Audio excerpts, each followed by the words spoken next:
दोस्तों नमस्कार। कुंभ राशि वाले मेरे मित्रों, आप सभी का आपके अपने इस YouTube चैनल पर बहुत बहुत स्वागत है। हृदय से अभिनंदन है। जय माई की दोस्तों। माता रानी आपके जीवन में खुशियां ही खुशियां भरें और आपके हर एक कष्ट को समाप्त करें। दोस्तों आज का यह वीडियो बेहद ही खास है और आपकी जिंदगी में 100% बदलाव लेकर आएगा। दोस्तों आपके जीवन में लंबे समय से जो परेशानियां चली आ रही हैं, उन संपूर्ण परेशानियों का आज का यह वीडियो नाश कर देगा, क्योंकि आज हम आपको एक ऐसी वस्तु के बारे में बताने जा रहे हैं जिसे आपको चुपचाप बिना किसी को बताए एक विशेष विधि के साथ अपने पूजा घर में लाकर छुपा देना है। बस एक बार आपको यह कार्य करना है, उसके बाद आपके घर में बरकत दिन दूनी रात चौगनी बढ़ेगी। रुपए पैसे ऐसे खींचे चले आएंगे जैसे कि लोहा चुंबक को देखकर खींचा चला आता है। जी हाँ दोस्तों, माता लक्ष्मी आपके घर में हमेशा हमेशा के लिए निवास करने लगेंगी। और सबसे बड़ी बात दोस्तों कि आपके घर में यदि किसी प्रकार की नकारात्मकता है, कोई तांत्रिक क्रिया है, भूत प्रेत की ऊर्जा है, तो वह भी तुरंत आपके घर को छोड़कर भाग जाएगी। इस एक चीज में इतनी अधिक सकारात्मक ऊर्जा है कि यह आपके घर को पूरी तरह से शुद्ध कर देगी, साफ कर देगी। अब आप यह सोच रहे होंगे कि ऐसी कौन सी चीज है जिसके बारे में आपको अब तक नहीं पता चला और यह इतनी शक्तिशाली है।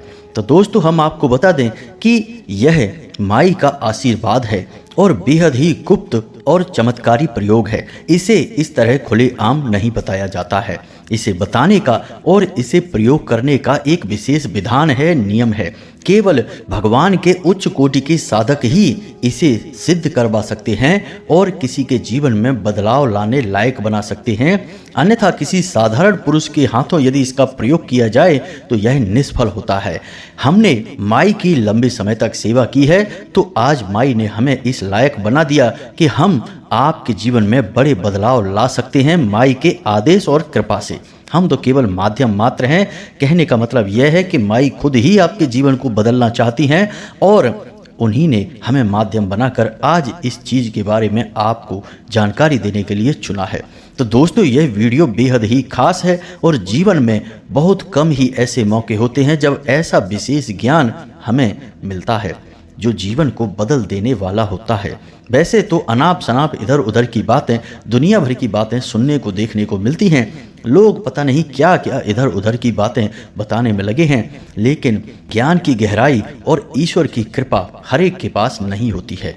हम बड़ी ही मेहनत से और विशेष साधनाओं के माध्यम से आपके पास ऐसा ज्ञानवर्धक वीडियो, ऐसा विशेष ज्ञान लेकर आते हैं। तो आप हमारे इस वीडियो को पूरा देखें, तब तो हमारी मेहनत सार्थक है, माई के प्रति हमारी भक्ति भी सफल है, अन्यथा सब कुछ बेकार है। जी हाँ दोस्तों, एक बार आप इस वीडियो पर आए हैं तो यह भी माई की ही इच्छा है जो आपको यहाँ तक खींच कर लाई हैं। अन्यथा यूट्यूब पर लाखों वीडियो डले हैं, आप कहीं भी घूमते रहते, लेकिन आज आप यहाँ आए हैं तो यह भी माई की विशेष कृपा है आपके ऊपर। वे आपके जीवन में बदलाव लाना चाहती हैं।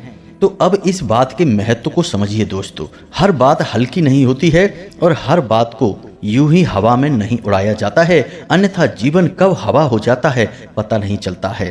फिर आपके ऊपर यही कहावत चरितार्थ होगी कि अब पछताए होत का जब चिड़िया चुग गई खेत। तो चिड़िया आपका खेत चुग जाए उससे पहले ही सतर्क हो जाइए और अपने जीवन की इस खेती को बचा लीजिए। उम्मीद है दोस्तों कि हम जो बातें आपसे कह रहे हैं, आप हमारे भाव को समझ रहे हैं और हमारी मेहनत की इज्जत कर रहे हैं, सम्मान कर रहे हैं। तो आप इस वीडियो को पूरा देखेंगे। तो चलिए दोस्तों आज के इस विशेष वीडियो की शुरुआत करते हैं, लेकिन इससे पहले माई को आभार तो व्यक्त करना ही पड़ेगा, अन्यथा सब कुछ बेकार हो जाएगा। तो माई को आभार करेंगे। कमेंट बॉक्स में एक बार नहीं 3 बार लिखना, जय माँ भद्रकाली कृपा करो। माई की आपके ऊपर पूरी कृपा होगी, हमें पूर्ण विश्वास है। हम भी माई से दिन रात यही कामना करते हैं कि हमारे हर एक व्यूअर, हर एक सब्सक्राइबर जो हमारे परिवार के सदस्य हैं, इन्हें कहीं भी किसी भी प्रकार की तकलीफ नहीं होनी चाहिए। इनके जीवन के हर एक कष्ट को हे माँ तू हर ले। बस यही हमारी माई से कामना होती है। दोस्तों, आप अपने जीवन की मूल समस्या, अपना नाम और अपना स्थान भी कमेंट बॉक्स में अवश्य लिखकर भेजें। शनिवार के सर्व मनोकामना पूर्ति हवन में हम आपके नाम की आहुतियाँ करवा देंगे और आपके नाम की अर्जी माई के दिव्य दरबार में लगा देंगे। इससे आपके जीवन की हर तकलीफ माई की तकलीफ हो गई, फिर माई जाने और आप जाने। और एक बार जो बीड़ा माँ ने उठा लिया उसे तो माँ फिर पार लगा कर ही मानती हैं। बड़े बड़ों का, अच्छे अच्छों का उद्धार हो गया तो आपकी क्यों नहीं सुनेगी माई। तो आप माई पर पूरा भाव बनाकर रखें। इसी के साथ साथ दोस्तों, माई के इस तुच्छ दास का आपसे एक छोटा सा निवेदन और है कि आप यदि हमारे चैनल पर पहली बार आए हैं तो आप इस चैनल को सब्सक्राइब करके बगल में जो घंटी का निशान है उसे भी अवश्य दबा ही दें। इससे आप हमारे और माई के इस दिव्य परिवार के सदस्य बन जाएंगे।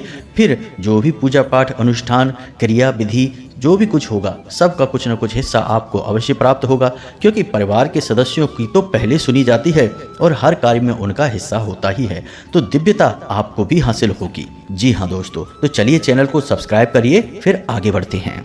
दोस्तों, अब हम जो आपको बताने जा रहे हैं उस हर एक बात को आप ध्यान से समझना और इन बातों की गहराई को जानकर अपने जीवन में उतारने की कोशिश करना। एक एक बात आपके जीवन के लिए बेहद ही महत्वपूर्ण है, तो पूरे ध्यान के साथ वीडियो को देखें। दोस्तों, हर एक चीज़ की अपनी एक खास ऊर्जा होती है और उस ऊर्जा के प्रभाव से इंसान के जीवन में परिवर्तन आते हैं। कभी कभी ऊर्जाएं सकारात्मक होती हैं तो जीवन में अच्छे परिवर्तन आ जाते हैं। नकारात्मक ऊर्जाएं होती हैं तो जीवन में भी नकारात्मक घटनाएं घटना शुरू हो जाती हैं। जी हाँ दोस्तों, आपने अक्सर ऐसा देखा होगा कि आप अपने घर में कोई ऐसी चीज लेकर आए जिससे कि सकारात्मक ऊर्जा उत्सर्जित हो रही है और फिर आपके जीवन में शुभ घड़ियां आनी शुरू हो जाती हैं। जी हाँ दोस्तों, जैसे आप कोई शंख खरीद कर ले आए, जैसे कि आप कोई रुद्राक्ष ले आए या फिर कोई रत्न या भगवान की कोई विशेष तस्वीर वगैरह आप लेकर आए और आपने उसे अपने घर पर सही स्थान पर स्थापित कर दिया या फिर स्वयं धारण कर लिया पूरी विधि विधान के साथ, तो आप देखेंगे कि आपके जीवन में शुभ घड़ियों की शुरुआत हो जाती है, परिवर्तन आने शुरू हो जाते हैं।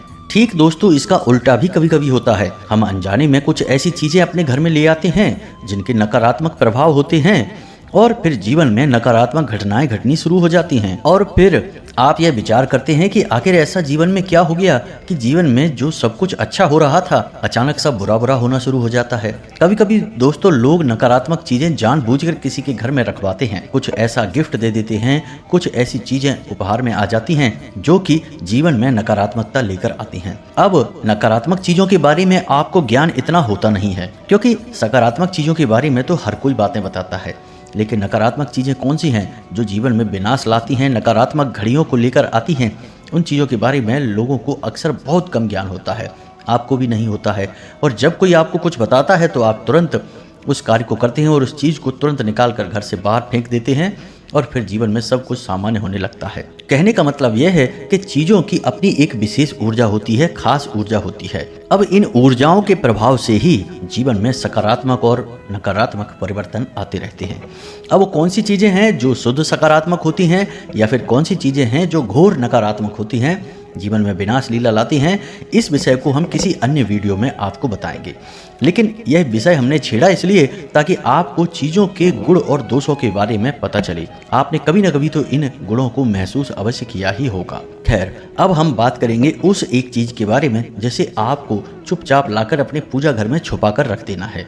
अब पूजा घर ही क्यों?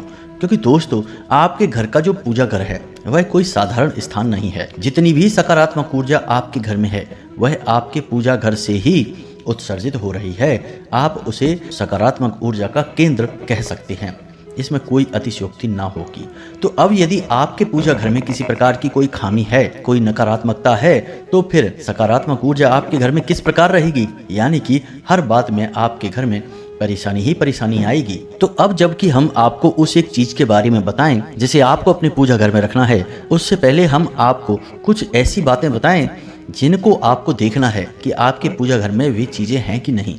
यदि हैं तो उन्हें आप तुरंत हटाकर फेंक दें, क्योंकि इन चीजों से आपके पूजा घर में ही नकारात्मकता उत्पन्न हो रही है, या यूं कहें कि यह एक तरह से आपके जीवन में बाधा उत्पन्न करने का कार्य कर रहा है।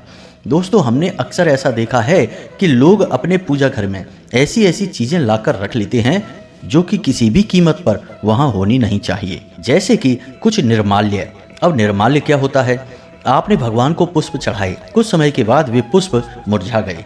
अब उन पुष्प को आपको अपने पूजा घर से, यदि अलमारी है पूजा की, तो उस पूजा की अलमारी में से ही हटा देना है, वह निर्माल्य हो गया है। अगरबत्ती आप लाए हैं और आपने अगरबत्ती जलाई, उसकी राख या फिर उसका खोला हुआ पैकेट या फिर कोई पन्नी या फिर कोई पॉलीथीन जिसमें आप कोई सामान लाए थे पूजा का, वह आपकी पूजा घर में ही पड़ी है, वह सब कुछ निर्माल्य है। कहने का मतलब यह है कि भगवान को जो चीज अर्पित हो चुकी है उसका कार्य पूरा हो चुका है। अब भगवान ने उसे स्वीकार कर लिया, अब उसके बाद वह निर्माल्य है, अब उसे वहां नहीं होना चाहिए। अब चाहे वह कुछ भी हो, चाहे वह धूप बत्ती है, पुष्प हैं, मालाएं हैं या फिर जो भी चीज़ आपने भगवान को चढ़ाई, प्रसाद ही क्यों न चढ़ाया हो, अब जब आप वो प्रसाद चढ़ा चुके हैं तो अब वहाँ से आप उसे हटा दीजिए। भगवान ने उसकी ऊर्जा को ग्रहण कर लिया है, अब वह जो वहाँ पर पड़ा है वह भगवान के द्वारा ग्रहण किया जा चुका एक निर्माल्य है। अब उसे वहाँ से आपको हटाना ही होगा, अन्यथा वह नकारात्मकता को उत्सर्जित करेगा। दोस्तों कभी कभी तो हमने यह भी देखा है कि भगवान की जो मूर्तियाँ हैं, जो तस्वीरें हैं, लोग पूज रहे हैं, थोड़ी थोड़ी तस्वीरें फट चुकी हैं, मूर्तियां भी थोड़ी थोड़ी खंडित हो चुकी हैं, लेकिन लोग पता नहीं किस संसार में रहते हैं कि ध्यान ही नहीं दे रहे हैं और लगातार खंडित तस्वीरों को और मूर्तियों को पूजते चले जा रहे हैं। अब जो मूर्ति और फोटो खंडित हो चुकी है, क्या उसमें भगवान है? नहीं। और जब भगवान नहीं है तो दोस्तों याद रखना कि प्रकृति किसी भी स्थान को खाली नहीं छोड़ती है। तो अगर भगवान नहीं है यानी सकारात्मक ऊर्जा नहीं है तो नकारात्मक ऊर्जा है, और आप किसे पूज रहे हैं? नकारात्मक ऊर्जा को आप पूजे जा रहे हैं। फिर आप कहेंगे कि आपके जीवन में इतनी अड़चनें क्यों आ रही हैं, घर में क्लेश क्यों है, बीमारियां क्यों हैं, पैसे को लेकर परेशानियां क्यों हैं, मेहनत करने के बाद भी नतीजे प्राप्त क्यों नहीं हो रहे हैं? क्योंकि आप बहुत बड़ी गलती कर रहे हैं। आप भगवान की तो पूजा कर ही नहीं रहे हैं, आप तो किसी नकारात्मक शक्ति की पूजा कर रहे हैं। भगवान तो आपके घर से जा चुके हैं क्योंकि आपने खंडित फोटो की या खंडित मूर्ति की पूजा कर ली। तो अब आपका पहला धर्म है कि जो खंडित तस्वीर या मूर्ति है वह भी निर्माल्य हो चुकी है, उसे भी आप अपने पूजा घर से निकाल कर बाहर कर दें। इसी प्रकार दोस्तों लोग जिस कपड़े से पोंछा लगाते हैं, भगवान की तस्वीरों को पोंछते हैं, उस कपड़े को भी वहीं पड़ा छोड़ देते हैं पूजा घर में या पूजा की अलमारी में, उसे भी वहाँ से हटाइए। लेकिन इन सबसे बड़ी बात दोस्तों कि लोग अपने पितृ पूर्वज यानी कि जो अभी संसार में नहीं हैं, उन पुरखे पूर्वजों की तस्वीरों को पूजा घर में रख देते हैं। कभी कभी तो ऐसा भी देखा गया है कि भगवान की तस्वीर और उनके पुरखों की तस्वीर बगल बगल में रखी है और दोनों की एक साथ पूजा हो रही है। कमाल की बात है दोस्तों। आप खुद ही सोचिए कि क्या कोई इंसान जीवित या मृत भगवान के समान हो सकता है? भगवान की तरह ही उसका पूजन किया जा सकता है? जी नहीं दोस्तों, यह तो भगवान का सरासर अपमान है। ऐसा तो सोचना भी महापाप है। फिर आप कहेंगे कि आपके घर में भूत प्रेत महसूस क्यों होते हैं, परेशानियां, अड़चन, रुकावटें क्यों आती हैं? बात तो वही है कि आप गलत कार्य कर रहे हैं। हो सकता है कि आपको इस बात की किसी ने जानकारी न दी हो, ज्ञान के अभाव में आप गलती कर रहे हैं। लेकिन दोस्तों याद रखना कि गलती चाहे जानबूझकर हो या अभाव में, गलती होती है, उसका दंड मिलता ही है। किसी तार में यदि करंट है तो आप चाहे जानबूझकर छुएं या अनजाने में छुएं, आपको झटका तो लगेगा ही। तो आप किसी भी इंसान की तस्वीर को अपने पूजा घर में नहीं रख सकते हैं। जी हाँ दोस्तों, चाहे वे आपके पितृ पूर्वज हों, आपके गुरुजन हों, कोई भी हो, आप किसी इंसान की तस्वीर को ना तो पूज सकते हैं और ना ही उसे अपने पूजा घर में रख सकते हैं। अब लोग प्रश्न करेंगे कि फिर हम अपने पितृ पूर्वजों की तस्वीर को कहाँ रखें? तो आप अपने घर के ड्राइंग रूम में, बैठक में, जहाँ भी चाहें वहाँ आप रख सकते हैं। अपने बेडरूम में भी नहीं रखना है दोस्तों, ड्राइंग रूम में रख सकते हैं, किसी ऐसे रूम में रख सकते हैं जहाँ लोग कम आते जाते हैं, जहाँ लोग बैठते हैं, बात करते हैं, चर्चा करते हैं, लेकिन सोते नहीं हैं, विश्राम नहीं करते हैं। और याद रखें कि जिस भी कमरे में आप अपने पितृ पूर्वजों की, अपने गुरुजनों की तस्वीर लगाएंगे तो उस कमरे की दक्षिणी दीवार पर ही यह तस्वीर लगाएं। यह विशेष बात है दोस्तों, क्योंकि दक्षिण दिशा पितृ पूर्वजों की दिशा मानी जाती है, यम की दिशा मानी जाती है। तो ये तो थी कुछ बातें जो आपको अपने पूजा घर के बारे में जाननी बहुत आवश्यक थी। अब हम आपको बताएंगे उस एक चीज़ के बारे में, क्योंकि दोस्तों देखो, पहले तो यदि आप सीधे सीधे उस एक चीज़ को लाकर अपने पूजा घर में रख लेंगे और पूजा घर में कई दोष हैं, तो इन दोषों के बीच उस एक चीज़ की ऊर्जा कभी भी आपको लाभ नहीं दे पाएगी। क्योंकि दोस्तों यदि शरीर में पहले से ही कई बीमारियां घर करके बैठी हैं और आप एक बीमारी का इलाज कर रहे हैं, तो क्या आप पूर्ण रूप से स्वस्थ हो पाएंगे? नहीं, बिल्कुल नहीं हो पाएंगे। तो आपकी यह पहली ड्यूटी है कि आप संपूर्ण बीमारियों का एक तरफ से इलाज करें, तब सारी बीमारियों से मुक्त होकर आप स्वस्थ इंसान बनेंगे। इसी प्रकार आप जीवन में भी स्वस्थ होंगे जब आप संपूर्ण इलाज करेंगे। तो आप इन चीज़ों को अपने पूजा घर से हटाइए। अब इसके बाद आपको वहाँ यह एक चीज़ लाकर रखनी है। तो अब ध्यान से सुनिए, इसका एक विशेष विधान है, नियम है और इसे रखने का एक विशेष स्थान है। तो इन बातों को ध्यान से सुनना है, फिर जैसा हम बता रहे हैं बिल्कुल वैसा ही इन्हें प्रयोग करना है। जी हाँ दोस्तों, तो ध्यान से सुनिए। शुक्रवार के दिन आपको यह कार्य करना है। अब इस एक चीज को, यानी कि यह एक पोटली होगी जिसमें कि आपके भाग्य की चाबी बंद होगी। जी हाँ दोस्तों, इस पोटली को अपने पूजा घर में छुपा कर रखने से आपका भाग्य खुल जाएगा, आपकी किस्मत आपके साथ हो जाएगी, फिर आप जो कार्य करेंगे आपको कामयाबी मिलेगी। तो इस पोटली को बनाने के लिए आपको किन चीज़ों की आवश्यकता रहेगी और उसे आपको किस प्रकार प्रयोग करना है, सारी बातें हम आपको बता रहे हैं। पहले आपको बताएंगे तो इस पोटली में क्या क्या चीजें चाहिए, इनके बारे में आप ध्यान से समझिए। तो दोस्तों, सबसे पहली चीज हल्दी की एक गांठ, एक छोटा सा जनेऊ जिसे यज्ञोपवीत कहते हैं, कपूर की एक टिक्की, थोड़ा सा इत्र, चांदी का एक सिक्का, एक हरी इलायची, लौंग का एक जोड़ा, थोड़े से खड़े धनिया, एक लक्ष्मी कौड़ी और एक गोमती चक्र। जी हाँ दोस्तों, बस इतनी सी सामग्री आपको चाहिए। अब आपको शुक्रवार के दिन शाम के समय पूजा घर में स्नान आदि करने के बाद बैठना है, गाय के घी का दीपक जलाना है और लाल रंग का एक कपड़ा लेना है और उस कपड़े में इस संपूर्ण सामग्री को एक एक करके रखना है। हर एक सामग्री का अपना विशेष महत्व है। हर एक सामग्री किसी न किसी शक्ति का प्रतीक है, जिसमें कि हल्दी स्वयं माता लक्ष्मी का प्रतीक है, भगवान श्री हरि विष्णु के पीताम्बर को दर्शाने वाली है, इत्र शुक्र का प्रतीक है और माता लक्ष्मी को बहुत अधिक प्रिय है, चांदी का सिक्का चांद को दिखाता है, धन को दिखाता है, माता लक्ष्मी का प्रतीक है। इसी प्रकार लौंग नकारात्मक शक्तियों को दूर भगाने का कार्य करती है और कपूर नकारात्मक शक्तियों को कभी भी आपके आसपास, आपके घर में आसपास फटकने नहीं देगा। इसी के साथ साथ दोस्तों, गोमती चक्र भगवान श्री हरि विष्णु के सुदर्शन चक्र का प्रतीक है और यह आपकी जीवन की हर एक बुराई और नकारात्मकता को काट देने का कार्य करेगा। तो इन सामग्रियों को आपको एक लाल रंग के कपड़े में पोटली बना लेना है और लाल रंग के धागे से ही पोटली को बांध लेना है, यानी कि उसका मुख बंद कर देना है। अब आपको उसमें गांठ नहीं लगानी है, क्योंकि गांठ लगाना हमारी सनातनी परंपरा के खिलाफ है। इसी के साथ साथ दोस्तों, आपको इस सामग्री को पोटली बनाने के बाद माता लक्ष्मी के चरणों में रखना है और दीपक जलाना है।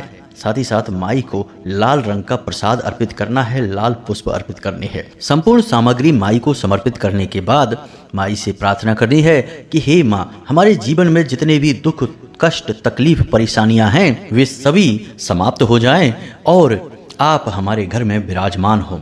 माता लक्ष्मी से ऐसा आपको निवेदन करना है। इसी के साथ साथ आपको यह पोटली अपने पूजा घर में माता लक्ष्मी और भगवान श्री हरि विष्णु की तस्वीर के पीछे छुपा कर रखनी है। जिस तस्वीर में माता लक्ष्मी भगवान श्री हरि विष्णु के साथ हों, केवल उसी तस्वीर की आपको पूजा करनी है और उसी तस्वीर के पीछे आपको यह पोटली रखनी है। याद रखना दोस्तों कि जिस तस्वीर में माता लक्ष्मी अकेली होती हैं, उस तस्वीर में माता का वाहन उल्लू होता है और जब उल्लू पर सवार होकर माँ लक्ष्मी आएंगी तो वे कभी भी आपके घर से जा सकती हैं। इस वजह से यदि आपको माता लक्ष्मी की जीवन भर कृपा प्राप्त करनी है तो आपको माई के साथ साथ भगवान श्री हरि विष्णु की भी पूजा करनी होगी, क्योंकि जब भगवान श्री हरि विष्णु आपके घर में विराजमान हो जाएंगे तो फिर माता तो उनके पीछे पीछे अवश्य ही आएंगी। हमने सरल शब्दों में आपको इस विधान को समझाने की कोशिश की है। उम्मीद है कि जो बातें हमने आपको बताई हैं वे आपको अच्छी तरह से समझ में आ गई होंगी। अब यदि आपके मन में कोई प्रश्न उठता है तो आप बिना किसी चिंता के, परेशानी के आप कमेंट करके उस प्रश्न को पूछें। हम आपके प्रश्नों के जवाब देने की पूरी कोशिश करेंगे। इसी के साथ साथ दोस्तों, आज की इस वीडियो को विराम देते हैं। कमेंट में पूरे भक्ति भाव के साथ जय माँ भद्रकाली कृपा करो, जय माता लक्ष्मी कृपा करो अवश्य लिखना। माँ भद्रकाली और माता लक्ष्मी आपके ऊपर निश्चित कृपा करेंगी, आपका जीवन धन्य होगा, सुखमय होगा। हम भी माई से कामना करेंगे कि आपको हर एक सुख प्रदान करें। इसी के साथ साथ दोस्तों, आज के इस वीडियो को विराम देते हैं। मिलते हैं अगले ज्ञानवर्धक वीडियो में। तब तक के लिए धन्यवाद। जय माता की।